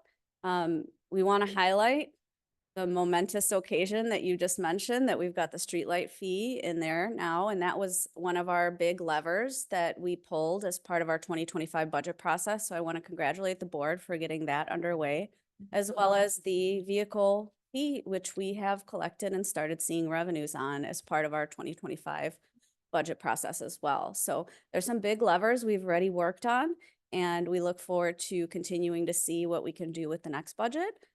If you have any questions for this, I'm happy to answer them, but really this is just for you to start thinking about that process and look at what is to come for the rest of the year. Yes. Trustee Arndorfer. Just a question I had, is there any opportunity to evaluate staffing levels relative to other communities, recognizing other communities may staff services in a different manner from us? Any opportunity to incorporate that in the department review of service capacity? Is it, or rather, is that a work stream that could be initiated, or is that something that would require, that would be an item for future consideration? That will be noted as part of our departmental review process. So thank you for that. We do have as part of the remaining budget communication planning and calendar, a process that we are planning for departmental financial reviews, where we will be taking a look at service levels and staffing levels as well. So I'll make sure that that is highlighted in each department in the narratives that we put out as part of that process. Thank you. Trustee Stokbrand? In our list of bullets here for tax and revenue considerations, I was surprised that I don't think I see streetlight revenue here, and I don't see wheel tax revenue. And I think if you put those together, I was just, back of the envelope number is about almost $3.7 million a year, and in a budget of 14 million. You know, I think it's going to be very important for me, and I think for residents too, to be able to see where that increased revenue that we painfully approved, some of us, how that's going to help. So I think it's very important to make sure that that's really transparent. And also, I hope that we're very, we spend a fair amount of time looking at the debt so people can, you know, there's a bullet line adjusting capital project timelines to manage debt costs.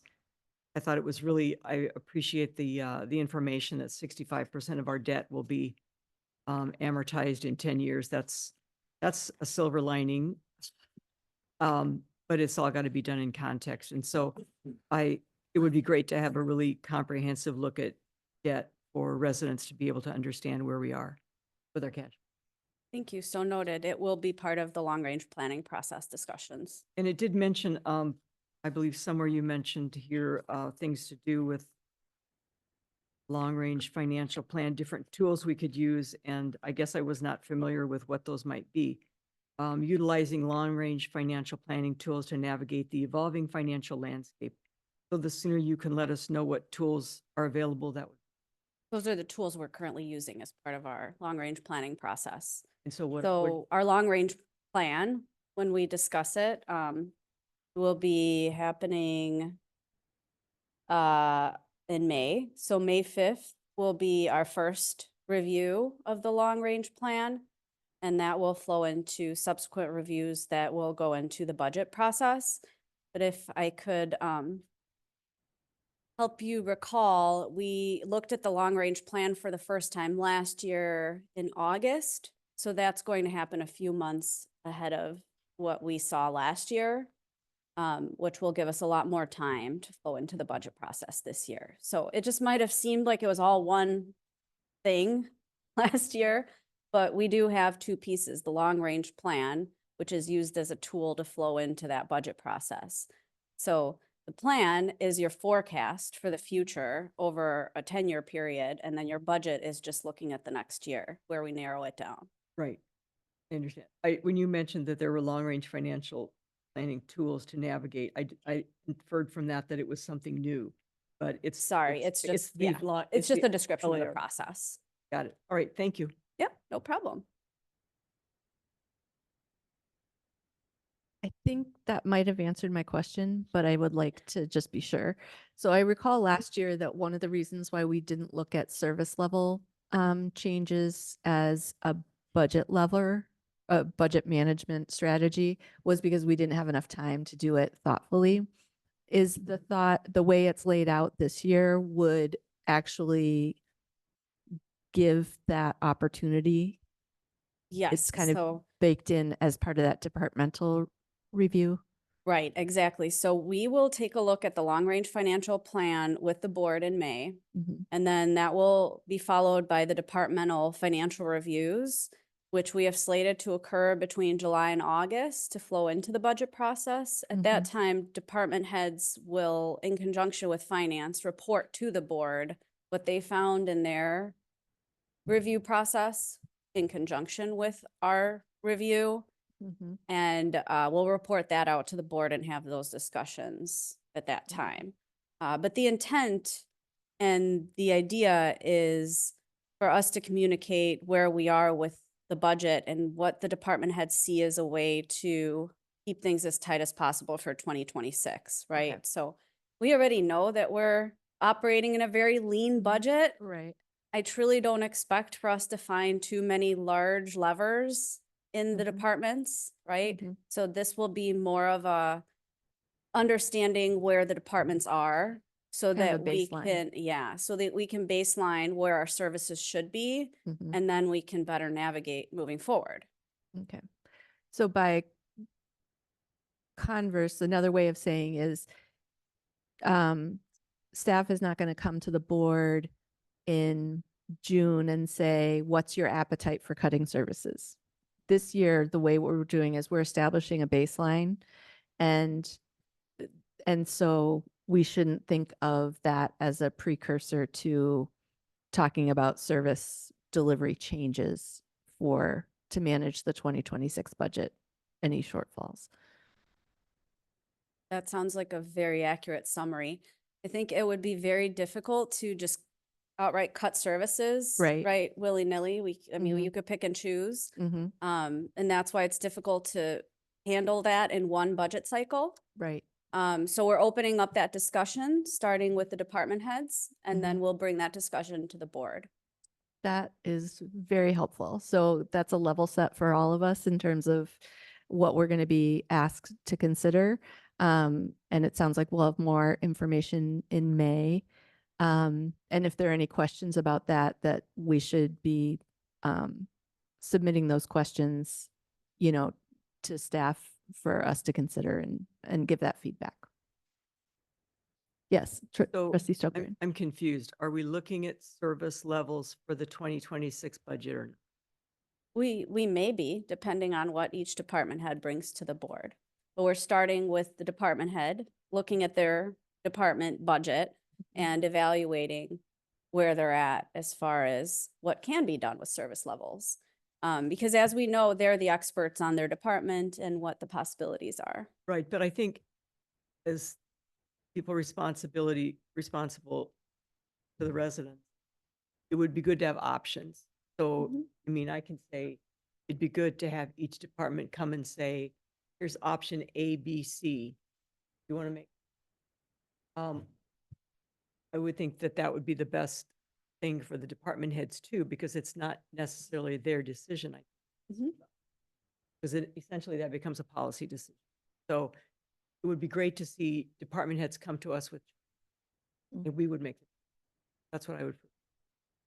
That would be the intent. Of course, we would not make any choices and cuts. They would be options, or there might only be one option in Hopefully a not. I department. mean, hopefully. we But can- if there's more than one option, the finance department will coach the department heads through that, so that we deliver the options to the board that are possible. So as a recap, I think I am following what's being presented here and what's being forecasted as a process and how we will be participating in that. And I also think that I understand Trustee Stokebrand's request and preference. And so I look, if there are similar reactions to the board, to submit those to the village manager, and that we'll work through those to see, because what I don't want to have happen is we come into August 31st and there's just a totally different mindset of like, I thought we were going to be doing this versus something else. So thank you. Appreciate that. So can you make a note of that, Rebecca, that we'll build that in? Okay, thank you. All right. And Trustee Arndorfer, we're getting things earlier, just like you asked for. Appreciate all the work. He's a rain man, I'm telling you, making it rain. All right. So with that, we will go on. I'm going to find my other. Okay, now I'm out of. Thank you. So moving on to the next item, consider additional funding for Safe Streets for All demonstration activities. This is coming straight to us, right? It didn't come through committee, right? Or, okay. Because there's a development.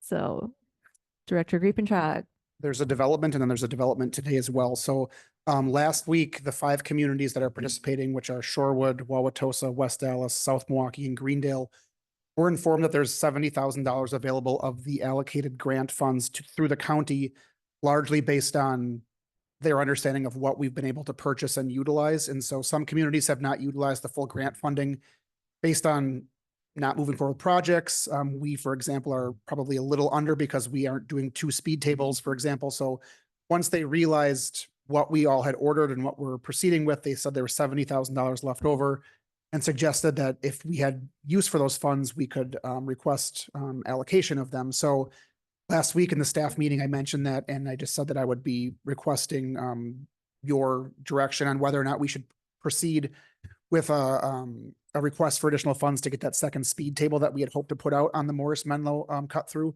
It's approximately $15,000 with, miscellaneous parts with it. And so if that were the case, I'd be seeking an additional $3,000 for the matching of that full cost. So that's where I left off yet last week. This morning, I was on a call with all 5 municipalities, including Milwaukee County, and there was hesitation with respect to it being that easy or that quick because they thought it might involve an amendment from the federal government to exceed individual allocations per community. So last week, I was under the impression that we could possibly get this accomplished yet this spring by just utilizing funds that the county had. This morning, I left with less possibility in my head. So if we were to proceed with getting additional funding, it would likely mean the delay of installing the speed tables on the Morris Menlo cut through at least until fall and possibly until next spring, depending on how fast, if the federal government responds to it. So I would just share that hesitation with you. If there's a way to provide direction to say, yes, proceed if it doesn't delay installation, spring would be my preference. We have ramped up to do this, and I don't want to delay it until fall or next spring. It would also delay the work of Strand, who's currently waiting on our direction to do with the speed baseline analysis. So unfortunate meeting this afternoon or this morning, I should say, but at least it's more clear direction that it's possibly not as simple as we had hoped. But if in fact it can be a quick, amendment, I would still be interested in pursuing it. DPW did request an additional quote from our vendor, and they said it would be 3 to 5 weeks to install it. So best case scenario, if you're agreeable to move forward with it, we get an answer from the county that we can move forward with it and it wouldn't impact things. But I do share hesitation that an amendment on the federal government's original grant agreement might make this not worth it, in my opinion. So I'm happy to answer other questions you might have. Is there a way to just move forward with the one that's kind of ready to go and then try to do the second one later? That's my concern is kind of reopening this might give them some way to pull the funding all together. Or, I mean, given what's been going on at the federal level. We can definitely do what we have on hand at DPW, and we can ask Strand to proceed as is. If we do any additional work, we'd have to, re-engage Strand to do more analysis. So if we did a second round per se, it might be more than 15,000, just because we'd have to do additional front and back work on that second speed table. But yes, we definitely can proceed with what we have, and then just continue to work with the county on that extra $70,000. And it's possible we might find an additional demonstration activity to go with. So I don't want to speed us through this if we need to sit back and think of other things that we might be able to do with the money, but we definitely can proceed as is and then request that additional speed table in the future. I say we just take the money and go. And any opportunity to get what we can get from the feds or they pull it back be my preference. If that $70,000 continues to be available and, again, I don't want to lose what we have to get a fraction of 70. So I say we just move ahead. As is. As is. Status quo. Yep. Mhm. And if there's a new opportunity down the road, Exactly you right. can always just bring Correct. it to us. Yep, and I'd be say, happy to bring it back if, Yeah. Yeah. if, this summer they provide us with better direction. Yeah, Mhm. that would be my. Trustee But Stokes? so I thought the engineering was all done for both of them. I thought Strand picked out these two and that we really don't need Strand again. They did the design work, but they're also doing the speed analysis before, during, and after. Oh, and by And then the adding final another report. site. Yep. And then doing a final report with recommendations on it. So yes, they've done the design work. We've contracted with them for the full scope of the installation. But it's the extra engineering of the data. Correct. Collecting the data. Yes.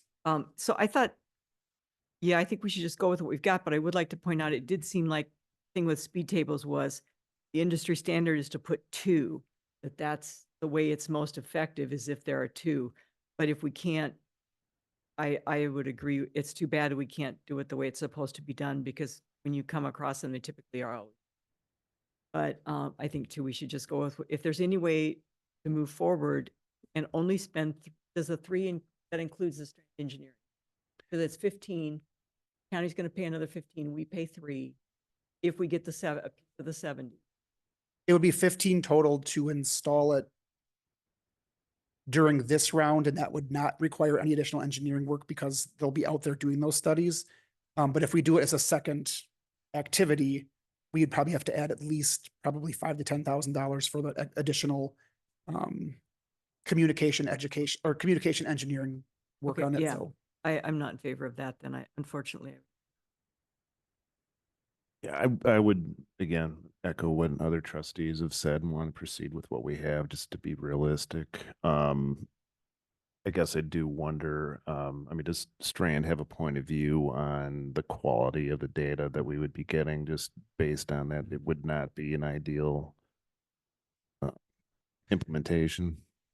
yeah, they'll be getting data on how the one works, but typically to Trustee Stokebrand's point, they put them in pairs and it would slow you down even further. Right. But we will get analysis on how that one does impact the first wave of traffic going through there.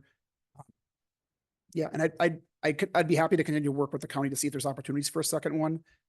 But yeah, I don't want to slow it down for this one, I think, to most of your points. Yeah, I support everything. I'd just like to say that it doesn't appear that the federal government is working with much efficiency. I'd like to make a move. Noted. I move to direct staff to seek addition, no, we're not doing that at all. We don't have to take any action because it's, Excellent. Correct. yeah. As soon as I started reading it, I was like, wait, what are we doing here? I was so Thank excited you. to move forward with the project. Yeah. Ladies. If you want to make a motion to move forward with the project, I'll. As support it. is, yeah. As like, is. Without the additional I'll funding. steal your thunder. We need a motion for that? No, No, we don't. Okay, well then, You were just excited. then no, I don't. Okay. All right. Thank you. Is that our last? Okay. So moving on to, I'm telling you, going from screen to, I hate it. Okay. We're moving on to reports village officials. Yes. That concludes new business, reports of village officials, village president. We hosted the ICC meeting on the 10th. Trustee Stokebrand attended, and it was fantastic to have it in that space. And it might sound silly, but really the vibe was very positive, and that's saying a lot for this group. So there was it was a very efficient meeting, and I think the police setting had we had people taking pictures of our squad, our inside garage. They were, envious of that. So anyway, it was pretty exciting. And I thought I had something else, but I can't remember what it is, but it's really great to have Mai here tonight. And I will pass it on to trustees. Trustee Stokebrand. I would just like to thank, unfortunately, Clerk Carroll's not here, but I would like to thank her at the meeting that Manager Ewald led for committee chairs. I asked that the village website be updated to add who's all on the committee, which we have, but also when their term started and when their term ends and when they might term out, because I think it'll be very helpful to people considering joining a committee. They can look and see, other than somebody quitting, they can see when someone might term out. And so I appreciate the staff being willing to add that additional information. Yeah, I'll just say I attended, and the Rebecca and Manager Ewald and Clerk Carroll did a fantastic job, and it's an amazing group of people that are leading. So appreciate that. Any other reports? I got one. There was a group of us, just community members from Shorewood organized a walk for democracy Saturday from the library to Atwater Park. It was kind of last minute and very low tech. We didn't use Facebook, just used phone calls and texts, and there's about 50 people on a Saturday to walk behind the flag and, you know, ask for change in Washington. And I've been seeing things like this pop up really all around Milwaukee area. And so there's just obviously a lot of interest in Shorewood and what's going on. It affects us here. We're being a good example of that tonight. So I imagine there'll be more things like that going forward. And Representative Darren Madison was there, and former trustee Paul Zovic was there as well. Wonderful, thank you.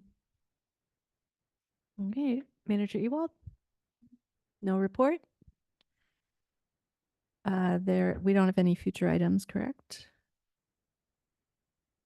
No closed session. Oh, we do have a closed session. Ah, psych. Is there a motion to go into closed session? Trustee Stokbrand.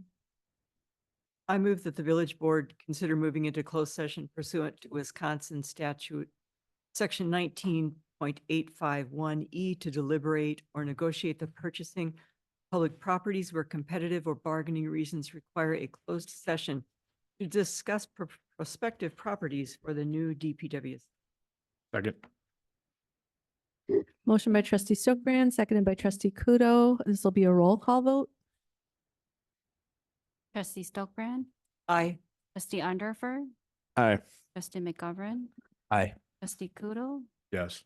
trustee Ursink, Aye. President McKay, Aye. and trustee Lynn. Aye. Motion carries 7-0.